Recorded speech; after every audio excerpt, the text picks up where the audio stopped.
Muraho neza abakunzi bacu turabasuhuje kandi tubifurije igitondo cyiza tubahaye ikaze kuri channel yacu ijambo ry'umutima. Tuje kubana namwe nk'uko bisanzwe kandi twizeye ko mukiri kumwe natwe. Tubashimiye ko mwakunze ibiganiro byacu byabanje kandi tubashimiye comment, subscribe ndetse na share mwakoze. N'abatarabikora namwe turabasaba kugira ngo mubikore kugira ngo dukomeze tubane namwe no mu bindi byose biri kuza kandi twizeye ko ari byiza. Tuje kubagezaho andi makuru ariko nanone atangaje. Ese waba utuye mu Rwanda cyangwa uri umunyarwanda aho waba uri hose ukaba utazi abanyamakuru bakorera ku gitangazamakuru cy'u Rwanda RBA? Ntugire ikibazo, uyu munsi nicyo kituzanye kuri iyi channel yacu. Tuje kubagezaho urutonde rurerure rw'abanyamakuru bose bakorera kuri RBA. Turabasaba kudukurikira mukaza kutubwira aho mubonye bwa mbere. Hari abumvaga kuri radio ariko utarabona amasura yabo, ibyo tugiye kubikugezaho. Hari abo wabonaga amasura ariko utazi amazina yabo, nabyo tugiye kubigukorera. Turagusaba kubana natwe kuva dutangiye kugeza dusoje kandi twizeye ko uri buze kungukiramo ubumenyi bwinshi. Ese mbere yuko dukomeza, waba uzi icyo RBA bivuze mu magambo arambuye? Ndabizi ko hari benshi batabizi ariko nabyo tugiye kubiheraho. RBA ni igitangazamakuru gikorera mu Rwanda ndetse cy'igihugu. Mu magambo arambuye rero, iriya R ivuga Rwanda, B ikavuga Broadcasting, then A ikavuga Agency. Bivuze ko ari Rwanda Broadcasting Agency. Uyu munsi rero tugiye kugaruka ku rutonde rurerure rw'abanyamakuru bakora kuri radio y'igihugu, radio yacu, radio y'igihugu cy'u Rwanda.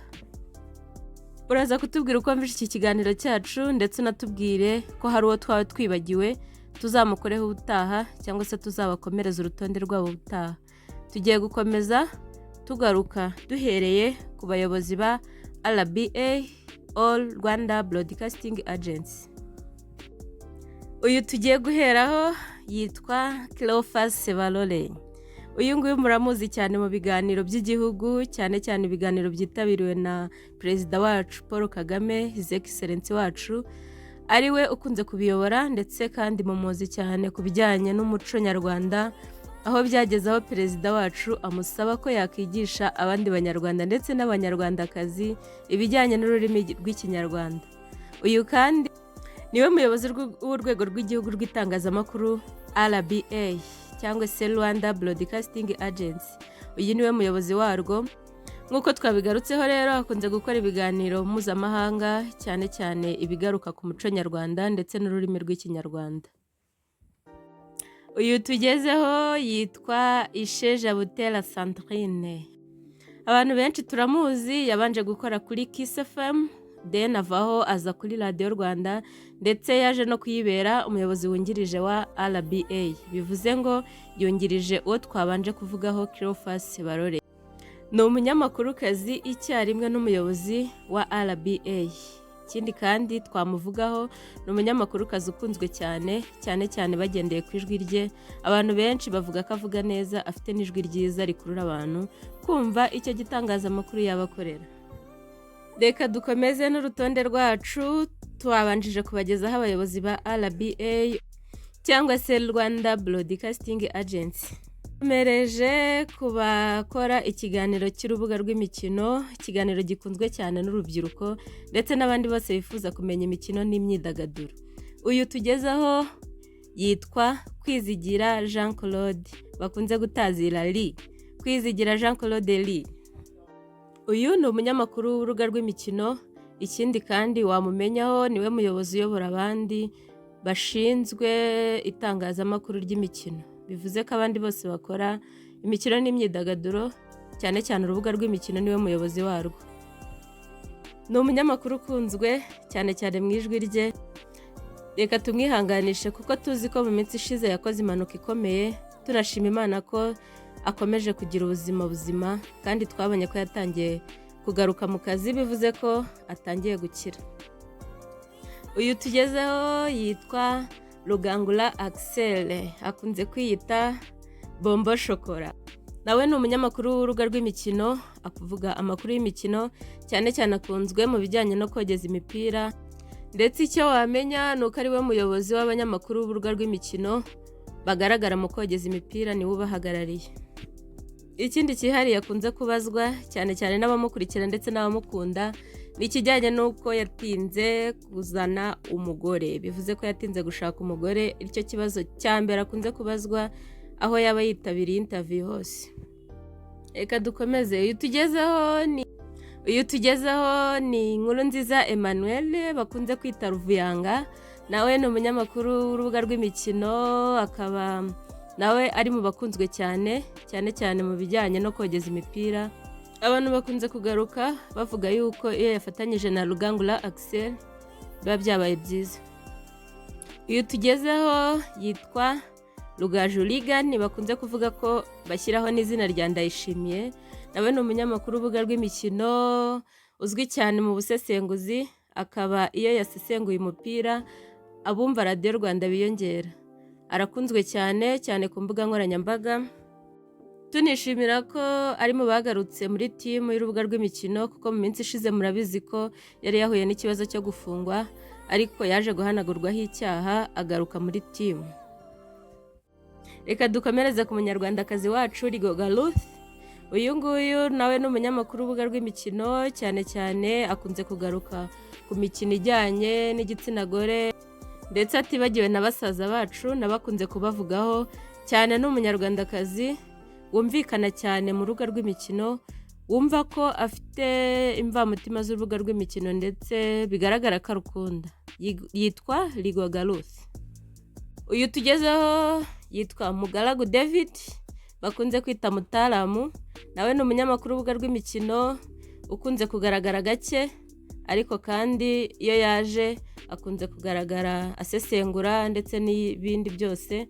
Akunze gukorera kuri televiziyo Rwanda cyane, ntago akunze kugaragara.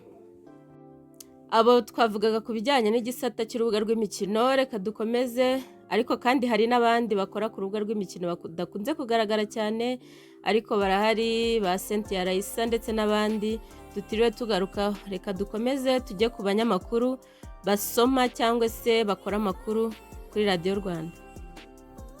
Muhaguruke twakire umunyarwandakazi wacu uvuga amakuru neza, Nyirarukundo Savera. Uyu ni Nyirarukundo Savera, akaba atari bamuzi. Uyu niwe wa wundi utugezaho amakuru meza, usoma amakuru neza.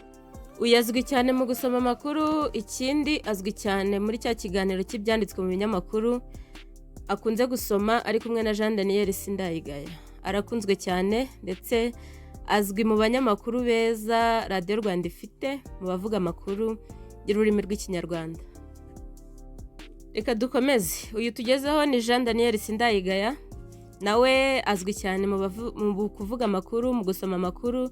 Ikindi kiganiro azwiho cyane ni timu ye na Nyirarukundo Savera mu byasohotse mu binyamakuru. Abantu benshi bakunze kuvuga ko bakunda uburyo bakurana bahana amagambo muri kiriya kiganiro cy'ibyanditswe ndetse n'ibyasohotse mu binyamakuru. Muhaguruke twakire Ismael Mwanafunzi. Uyu tugezeho ni Ismael Mwanafunzi, azwi cyane kuri Radio Rwanda, ndetse nkeka ko nta muntu waba ukurikira Radio Rwanda utamuzi. Si kuri Radio Rwanda gusa, azwi cyane ku mbuga nkoranyambaga ndetse n'ahandi hose. Uyu yamenyekanye cyane mu kiganiro Wari uzi ko, aho asesengura akavuga ku bijyanye n'ibinyabuzima ndetse n'ibinyabutabire abenshi bakunze. Nawe azwi mu banyamakuru basoma amakuru kuri Radio Rwanda. Uyu tugezeho se wari umuzi? Yitwa Fisto Felix Habineza. Uyu nawe ari mu banyamakuru basoma amakuru kuri Radio Rwanda, kandi ubizi neza ndetse ugaragara yuko abisobanukiwe. Kadukomeze twihute. Uyu yitwa Alphonse Muhire Munana, nawe muramuzi cyane kuri Radio Rwanda, cyane mu kiganiro cyitwa Ibirari by'ubutegetsi. Akunze kugaruka cyane kuri politike na diplomasi, akunze kugaruka ku bayobozi b'ibihugu ndetse n'ibyo bakora ku bijyanye n'ibiri muri politike na diplomasi. Yitwa Alphonse Muhire Munana, nawe ari mu banyamakuru basoma amakuru kuri Radio Rwanda. Reka dukomeze, ntibivuze ko aba bonyine aribo basoma amakuru kuri Radio Rwanda, ahubwo nuko aribo bakunze kugaruka cyane. Hari n'abandi bose tutavuze, atari uko twabirengagije, ahubwo ari umwanya w'igihe gito dufite. Reka dukomeze kubakora mu bindi biganiro bisanzwe. Muze twakire Turatsinze Bright. Muramuzi cyane muri Bwakeye bute ndetse na Kazi ni Kazi. Ni umunyamakuru ukunzwe cyane cyane cyane mu bijyanye no kugira inama z'ubuzima, aho ashobora kukubwira ati ushobora kurya iki kugira ngo ugire ubuzima bwiza, ushobora gukora iki kugira ngo ugire ubuzima bwiza. Ibyo byose ni ibituma uyu munyamakuru akunzwe cyane kuri RBA. Akora ikiganiro cya Bwakeye Bute ndetse na Kazi ni Kazi. Reka dukomeze kuri Rose Mukayiranga. Akunze kugaragara mu kiganiro cya Muberarugo aho aganiriza igitsina gore ku bijyanye n'iterambere ndetse no kwiteza imbere mu bijyanye no kujya mu bimina, ndetse na Kazi ni Kazi nayo akunze kuyigaragaramo aho aganiriza abiteje imbere kugira ngo batere motivasiyo abandi bagire aho bava ndetse bagire n'aho bagera. Uyu tugezeho yitwa Pascal Nyandwi, muramuzi cyane mu rubyiruko rw'u Rwanda ndetse na Kazi ni Kazi. Akunze kugaragara cyane muri ibyo biganiro uko ari bibiri, urubyiruko rw'u Rwanda, haganiriza urubyiruko uko rwiteje imbere, uko rwabigenje kugira ngo rugire aho ruva n'aho rugera, bigamije kugira ngo urundi rubyiruko rutaragera aho ruva n'aho rugera rubigireho bakurikije ibyo bavuze, maze nabo bazagira aho bigeza. Akunze nanone kugaragara muri Kazi ni Kazi aho akunze kuganiriza abiteje imbere kugira ngo bagire inama abandi bagire aho bava n'aho bagera. Reka dukomeze, ntabwo ari abo gusa, twageze ku musore wacu Japhet Mazimhaka. Japhet Mazimhaka muramuzi cyane mu bijyanye n'imyidagaduro, aho akunze kugaruka ku myidagaduro y'u Rwanda, akunze kutumenyera ku bijyanye n'abasohoye indirimbo nshyashya, abakinnyi ba filime bagezweho ndetse n'ibindi. Reka dukomeze kuwo bita Anita Pendo. Uyu muramuzi cyane nawe mu bijyanye n'imyidagaduro, akunze gufatanya na Japhet Mazimhaka bakatugezaho ibijyanye n'ibigezweho mu myidagaduro yacu y'u Rwanda ndetse n'ahandi hose ku isi. Ese wowe ubona hari uwo twibagiwe? Watubwira muri komenti, tukazagaruka ku gice cyacu cya kabiri tugaruka ku bandi bose ndetse n'icyo bakora, twinjira cyane byimbitse, twagendaga tuvuga gake gake kuri buri muntu, ariko wazatubwira uwo wifuza ko tuvugaho birambuye, tukamugarukaho tumuvugaho wenyine n'icyo akora ndetse n'ubuzima bwe bwa buri munsi. Tubashimiye ko mwabanye natwe, muduhe komenti, mukande subscribe, mukore share ndetse munatubwire muri komenti, mutubwire icyo mwifuza ko twazaganiraho ubutaha. Mujye hasi, ahagana hasi munsi ya video yanyu handitse subscribe mukandeho cyangwa se sabone bitewe n'uri mukoresha, kugira ngo ubutaha tuzabe turi kumwe kandi tuzabane 5 kuri 5. Turabashimiye ko mwabanye natwe. Iyi ni Ijambo ry'Umutima, ibiganiro byacu nakagaruka. Ciao ciao.